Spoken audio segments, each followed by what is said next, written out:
একটা তাত্ত্বিক প্রশ্ন আসলে করতে যাচ্ছিলাম এই সময়, মানে এখন তো আশেপাশে ডানে বামে তাকালে সব হাজার হাজার কোটি টাকার খেলা। একজন মানুষের জীবন চালাতে আসলে ঠিক কতটুকু টাকার প্রয়োজন হয়? একদম নির্বোধ। আমি মনে করি এগুলি মানসিক রোগ, এগুলি আসলে মনোরোগ। একজন মানুষ কেন এত টাকার পেছনে ছুটবে, এত টাকার তার কেন প্রয়োজন হবে, কি করবে টাকা দিয়ে? আপনি বলেন।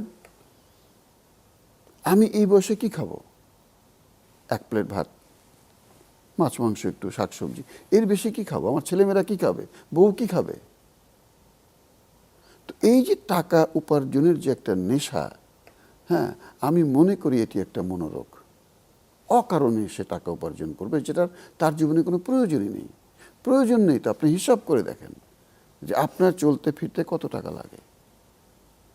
তো যারা হাজার কোটি টাকার স্বপ্ন দেখে, শত কোটি টাকার স্বপ্ন দেখে, শত কোটি টাকা নিয়ে কী করবে বলেন? আমার হাসি পায় আসলে যে মানে এরা কি মানে সুস্থ? আমি সুস্থ মনেই করি না, এনারা অসুস্থ। এত টাকা একটা মানুষের জীবনে প্রয়োজন হতে পারে না, হতে পারেই না।